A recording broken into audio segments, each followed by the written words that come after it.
Everyone, welcome to my YouTube channel. आज हम लोग करने वाले हैं क्लास 6 एनसीईआरटी नोट्स को, जो सीटेट एग्ज़ाम के लिए काफ़ी इम्पॉर्टेंट है। सीटेट की एग्ज़ाम जो फरवरी में होने वाली है, उसके लिए ये क्लास जो है बहुत इम्पॉर्टेंट है। ये सारे जो पॉइंट है, ये सारे शॉर्ट नोट्स हैं। ये जो एनसीईआरटी का चैप्टर पढ़ के ही इन सारे जो इम्पॉर्टेंट पॉइंट्स को लिखा गया है। तो आज हम लोग इस वीडियो में चैप्टर 2 को करने वाले हैं, जिसका नाम है आखेट खाद्य संग्रहण से भोजन उत्पादन तक। इस चैप्टर से सीटेट में जो है 2-3 प्रश्न देखने को मिलते हैं। तो आज का पॉइंट है आरंभिक मानव। तो इस चैप्टर में हम लोग को यही पढ़ना है कि आरंभिक मानव कैसे रहते थे, अपना भोजन कैसे करते थे, उनका रहने का जगह कहाँ था और उनकी जानकारी कहाँ से हमें प्राप्त होती है। इन सारी चीज़ों को जो हम लोग को इस चैप्टर में करना है। आरंभिक मानव आखेट खाद्य संग्राहक, यह इस महाद्वीप में 20 लाख वर्ष पहले रहते थे। आखेट खाद्य संग्राहक जो थे, ये इस महाद्वीप में कब रहते थे? 20 लाख वर्ष पहले रहते थे। इन्हें यह नाम भोजन का इंतजाम करने की विधि के आधार पर दिया गया है। ये सारे जो पॉइंट्स हैं, ये एनसीईआरटी बुक को पढ़ के ही निकाला गया है, और इन्हीं सारे पॉइंट्स को पढ़ के मेरा भी सीटेट जो है निकला है। तो आप लोग से मैं शेयर करती हूँ। अगर आप लोगों को जो इससे अगर हेल्प हो तो मेरा चैनल को सब्सक्राइब कर लीजिएगा और वीडियो को एक लाइक कर दीजिएगा।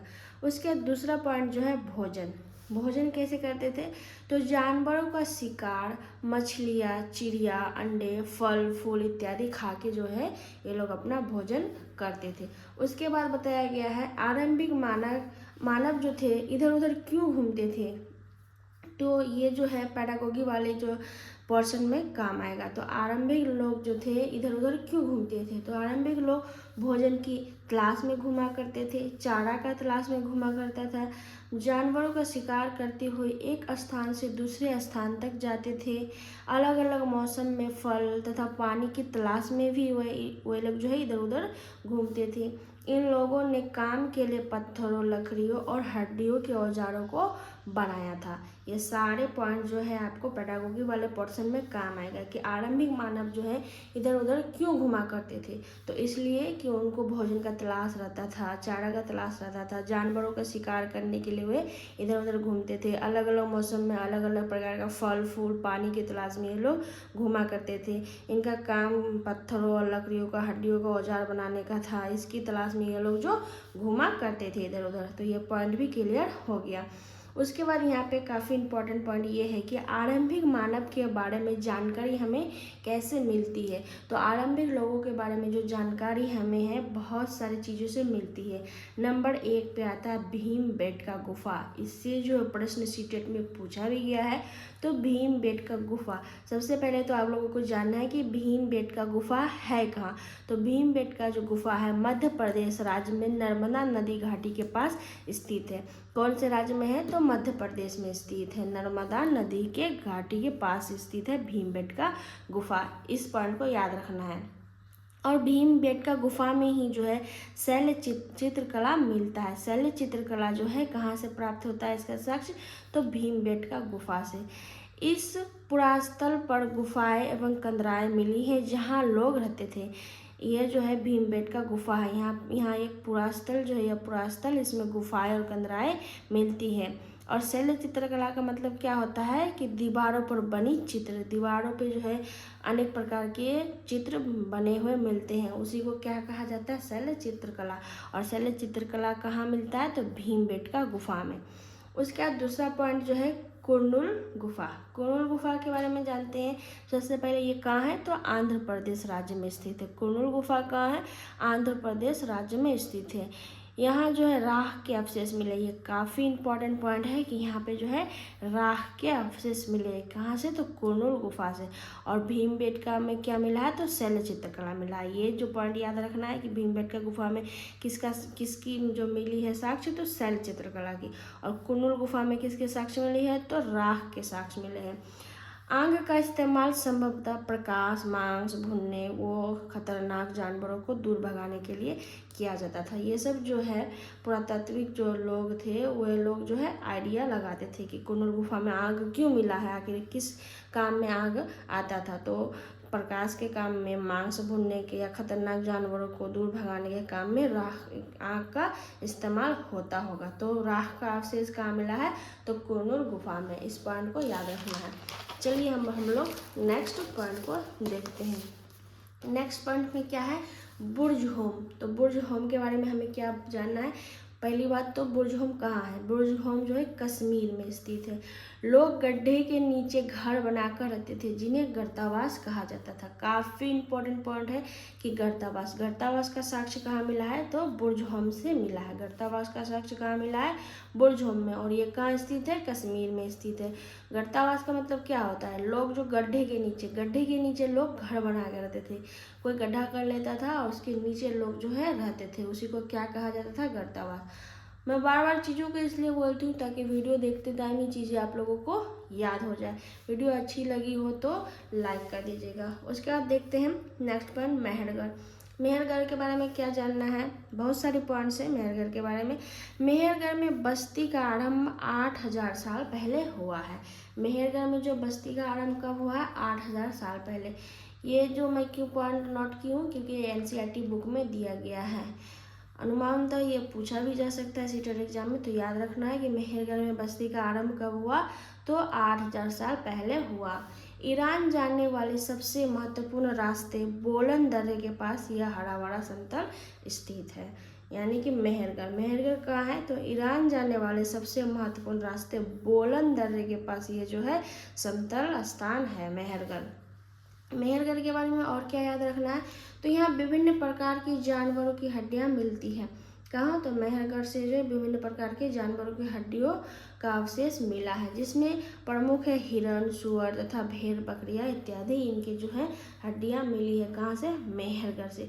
और मेहरगढ़ में खास पॉइंट ये है कि मृतक के साथ बकरी को दफनाया गया है, इसके साक्ष्य प्राप्त हुए हैं। इसका जो है चित्र भी आपको एनसीईआरटी बुक में दिया गया है, अगर आप लोग एनसीईआरटी बुक को पढ़े होंगे तो।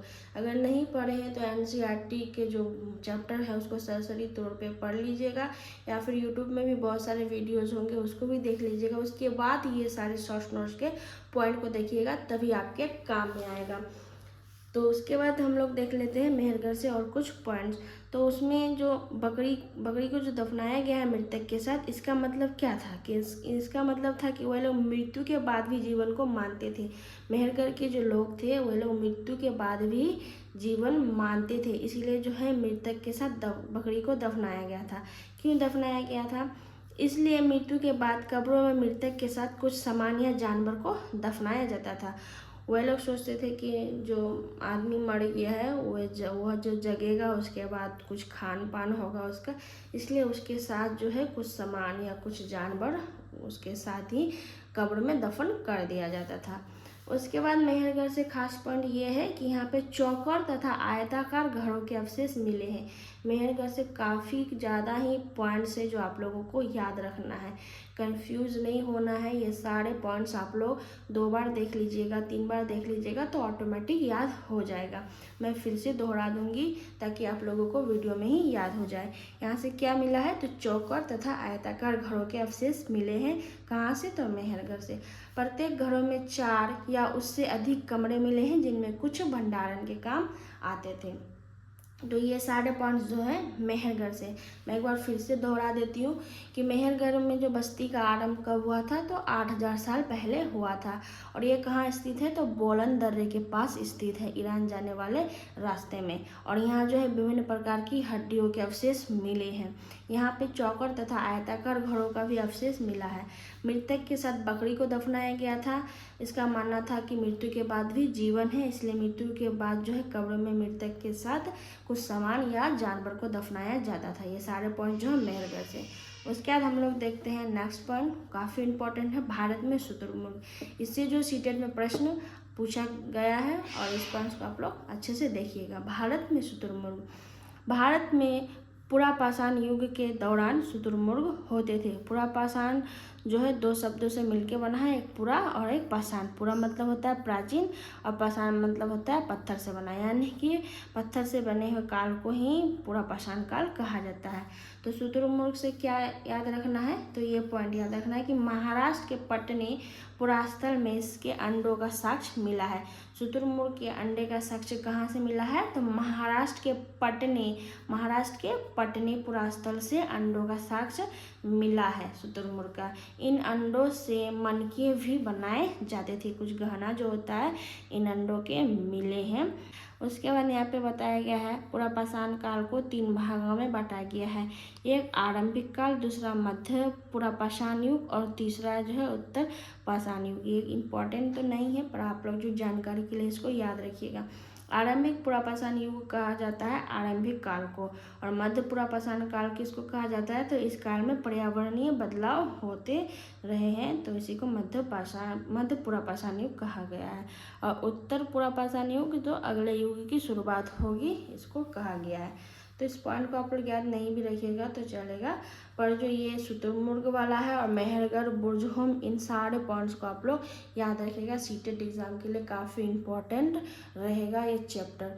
आप लोगों को वीडियो अगर अच्छा लगा तो लाइक कर दीजिएगा, और इस तरह के वीडियोज़ जो मैं अपने चैनल में अपलोड करते रहूँगी, इसके लिए आप लोग चैनल को सब्सक्राइब कर लीजिएगा। इसके जो सारे 6 क्लास के शॉर्ट नोट्स मेरे पास है, हिस्ट्री, पॉलिटी, ज्योग्राफी 6 to 8 तक सारे नोट जो है मैं बनाई थी अपने सीटेट एग्ज़ाम की प्रिपरेशन के दौरान, तो आप लोगों के साथ शेयर करूँगी। इसके लिए मेरे चैनल को आप लोग सब्सक्राइब कर लीजिएगा। मिलते हैं नेक्स्ट वीडियो में, धन्यवाद।